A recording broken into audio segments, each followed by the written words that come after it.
ఒకవైపు ఎండలు మండుతున్నాయి, మరోవైపు ఖరీఫ్ సాగు సన్నాహాలు కూడా మొదలయ్యాయి. తొలకరి పలకరించక ముందే సాగు కోసం మళ్లీ నేలను చదును చేసుకుంటున్నారు. ఈసారి అధిక దిగుబడులు సాధ్యమని నమ్ముతున్నారు. ఏళ్ల తరబడి సాగు చేస్తున్న రైతులు వేసవిలోనే దుక్కులు సిద్ధం చేసుకునే పాతకాలం నాటి సాంప్రదాయాన్ని నేటికీ కొనసాగిస్తున్నారు. వ్యవసాయ అధికారులు కూడా వేసవి దుక్కులు భూములకు ఎంతో రక్షణనిస్తాయంటున్నారు. కరీంనగర్ జిల్లాలో వ్యవసాయ సందడి మొదలైంది. యాసంగి పంటలు చేతికి రాగానే రైతులు రెస్ట్ తీసుకోకుండా వచ్చే వానాకాలం సాగు కోసం సన్నద్ధమవుతున్నారు.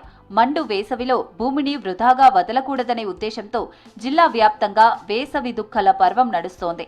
అడపాదడపా కురుస్తున్న వర్షాలను సద్వినియోగం చేసుకుంటూ రైతులు తమ పంట పొలాలను చదును చేసుకుంటున్నారు. వేసవిలో లోతుగా దుక్కి దున్నడం వల్ల కేవలం నేల చదును కావడమే కాకుండా పంటను ఆశించే క్రిమి కీటకాలకు కూడా చెక్ పెట్టవచ్చని అంటున్నారు రైతులు. వేసవి దుక్కల వల్ల కలిగే ప్రయోజనాలు చాలా ఉన్నాయంటున్నారు రైతులు. భూమిని 35 నుంచి 40 సెంటీమీటర్ల లోతుగా దున్నడం వల్ల నేల గుల్లబారుతుంది. దీంతో వర్షపు నీరు భూమి లోపలి పొరల వరకు ఇంకి తేమ శాతం పెరుగుతుంది. అంతేకాదు, గత పంట కాలంలో భూమి అడుగున నిద్రావస్థలో ఉన్న పురుగుల గుడ్లు, ప్యూపాలు బయటపడి ఎండ తీవ్రతకు లేదా పక్షుల దాటికి నశిస్తాయి.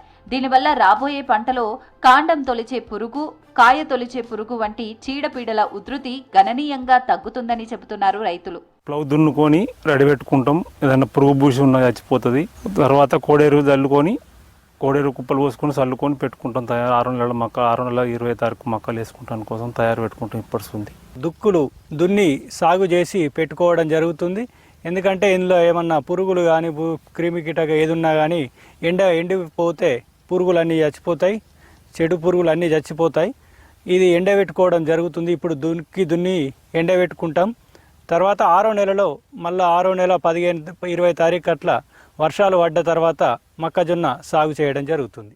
ప్రతి రైతులు కూడా ఈసారి కొత్త పద్ధతిని పాటిస్తున్నారు. పత్తి కట్టెలను తగలబెట్టి భూసారాన్ని పాడు చేయకుండా రోటోవేటర్ల సాయంతో ఆ మొదళ్లను భూమిలోనే కలియదున్నుతున్నారు. ఇది సేంద్రియ ఎరువుగా మారి రసాయనిక ఎరువుల వాడకాన్ని తగ్గించేందుకు ఉపయోగపడుతుంది. దీనికి తోడు పశువుల ఎరువు, వర్మీ కంపోస్ట్, చెరువు మట్టిని పొలాల్లో చల్లుకుంటూ భూమిని సారవంతం చేసుకుంటున్నారు. నేలకు అడ్డంగా దున్నడం వల్ల వర్షపు నీరు వాలుగా కొట్టుకుపోకుండా భూమిలోకి ఇంకేలా జాగ్రత్తలు తీసుకుంటున్నారు. సాగుకు ముందు భూసార పరీక్షలు చేయించుకోవడం అత్యంత కీలకమని అధికారులు చెబుతున్నారు. మనిషికి రక్త పరీక్ష ఎలాగో నేలకు భూసార పరీక్ష అలాగని వివరిస్తున్నారు.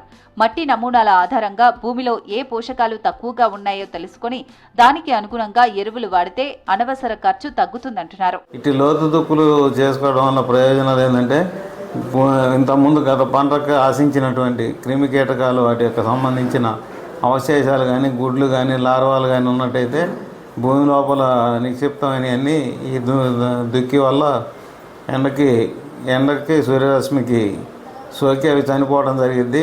వచ్చే పంటకి పురుగు ఉధృతి కూడా తగ్గుతుంది. వేసవిలో దుక్కలు దున్నితే పంట దిగుబడి బాగా వస్తుందని అంటున్నారు అన్నదాతలు.